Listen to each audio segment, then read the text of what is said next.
नमस्कार. Shri Swami समर्थताईंनो. Good morning सगळ्यांना. आता वाजले होते पहाटचे 4 आणि अगदी सकाळी सकाळी उठले, सगळे कामं व्यवस्थित आवरून घेतले. तर आम्ही कुठं निघालो होतो ते सांगतेच. तर आम्ही चाललो होतो आज शेगावला. शेगावला कशासाठी? तर गजानन महाराजाचं दर्शन घेण्यासाठी. आता मंदिराकडे तर आलोत, पण तिथं स्पीकरमध्ये सारखं सांगत होते की तुमचा मोबाईल स्विच ऑफ करा किंवा सायलेंट करा. मोबाईलचा वापर अजिबात नव्हता. हातात सुद्धा घेतला तरीसुद्धा आपल्या हातातला मोबाईल ते घेत होते.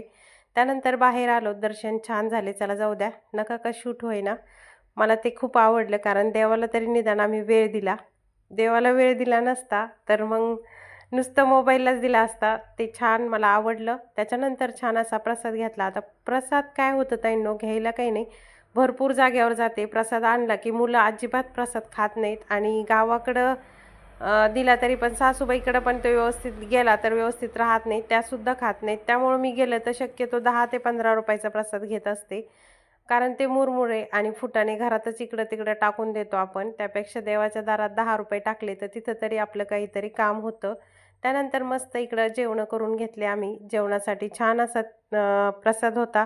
तो कुठं? तर त्या गजानन महाराजाच्या दरबारामध्ये. त्यानंतर बाहेर आलो तर एवढी मोठी पार्किंग आहे. सगळी फुल झालेली होती. मात्र स्वच्छता आणि शिस्त खूप छान होती. तिथली शिस्त आणि स्वच्छता पाहूनच असं वाटलं की बाप किती सुंदर आहे. आणि भरपूर वेळा ऐकलेलं होतं दुसऱ्याच्या तोंडातून खरंच तिथं खूप छान आहे म्हणून. पण आज पाहण्याचा योग आला आणि तेही तो योग माझ्या ह्या मैत्रिणीमुळं आला, कारण त्यांची गाडी निघाली. मग आम्ही त्यांच्यासोबत सगळेजण गेलो. मस्त छान सुंदर दर्शन झाले. अगदी मन प्रसन्न झालं. त्यानंतर तिथं छान असा निसर्ग होता. त्या निसर्गामध्ये सुद्धा गेलो होतो पाहण्यासाठी. मात्र तिथं सुद्धा शूट घेता येत नव्हतं. त्यानंतर जिजामाताचं जन्मस्थळ पाहण्यासाठी आम्ही सिंदखेड राजेला आलो. तिथंसुद्धा छान असा निसर्ग होता मस्त. तिथलं आत्तापर्यंत मी सिंदखेड राजा ला 2 ते 3 वेळा गेले. मात्र जिजामाताचं जे जन्मस्थळ आहे ते मी कधीच पाहिलं नव्हतं. 2-3 वेळा आले तरी. आज ते पाहण्याचा माझा योग आला. तुम्हीसुद्धा इथं हे सिंदखेड राजेला आल्याच्यानंतर हे ठिकाण पाहिलं आहे का? मला नक्की कमेंट करून सांगा. तर हा जिजामाताचा म्हणजे वडिलाचा राहता वाडा होता. इतका सुंदर आणि छान.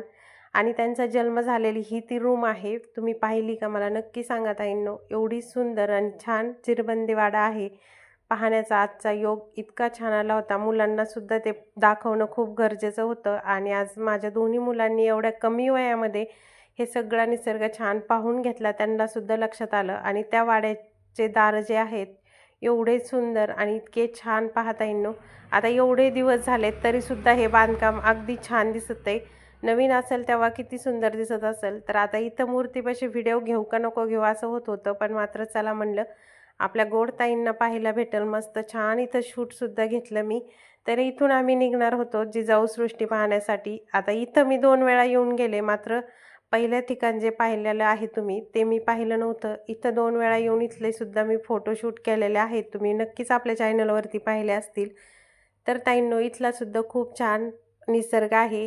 तुम्ही जर सिंदखेड राजाला आले तर नक्की हे 2 ठिकाणं पाहूनच जा, कारण चौकशी केली तर कोणीतरी आपल्याला सांगू शकतं. त्यानंतर अंबडची देवी लागते वाटाणी. आता तुम्ही भरपूर वेळा मला व्हिडिओमध्ये पाहिलं असेल अंबडच्या देवीला आलेलं, कारण माझी आजी कंटिन्यू दर नवरात्रामध्ये इथं यायची आणि माझ्या भावाचा नवससुद्धा होता की 7 वर्ष त्याला अंबडचं जे शिखर आहे त्या शिखरावरून खाली फेकलं जायचं. म्हणजे खाली झोळी धरायचे आणि वरून टाकायचे. आता मात्र तसं नाही. आज 2 ते 3 पायऱ्यावरूनच फेकतात. कोणी रिस्क घेत नाही. पहिले लोक खूप नवसं करायचे. आम्ही दोघी बहिणी होतो आणि म्हणून मग माझ्या आजीला वाटायचं की तिसरा मुलगा झाला पाहिजे, म्हणून माझ्या आजीने तिथं नवस केलेला होता आणि ते नवस तिने ते पूर्ण केला. 7 वर्ष तिथं बसली आणि दर नवरात्रामध्ये सुद्धा ती 9 दिवस इथं परडी घेऊन नवरात्रामध्ये अंबडच्या देवीला बसायची. त्यामुळं आमच्या सगळ्यांचं ताईंनो, आता वाजलेत 9 आणि 9 वाजता आम्ही सुखरूप छान असं घरी आलोत. एवढे छान दर्शन झाले आणि खरं जर विचार केला तर खूप लांबचा प्रवास होता, पण अजिबात तो लांब वाटला नाही. कारण आपल्यासोबत जे पण माणसं असतात ते एकदम आपल्यासोबत एकदम हॅपी आनंदात आपल्याला नेऊन व्यवस्थित आणलं, गप्पा चप्पा घरच्यासारख्या मारल्या की एकदम प्रवास सोपा आणि साधा खूप छान प्रवास होतो. आता 9 वाजलेत, आम्ही जेवण करून आलो इथं. टिफिन सकाळी पण नेला होता, पण सकाळी काही शूट केलं नाही. खरंच खूप छान आमचा आजचा प्रवास झाला. तुम्हाला आजचा व्हिडिओ कसा वाटला मला कमेंट करून सांगा. आणि पहिली गोष्ट, आम्हाला तिथं गजानन महाराज जे शेगाव आहे तिथं काही इतकं सुंदर सुंदर पाहिलं होतं, मात्र तिथं मोबाईलचा अजिबात वापर नव्हता, त्यामुळं काही व्हिडिओ घेतलेच नाही. जे काही छोटे मोठे व्हिडिओ घेतले ते तुम्हाला कसे वाटले सांगा. श्री स्वामी समर्थ.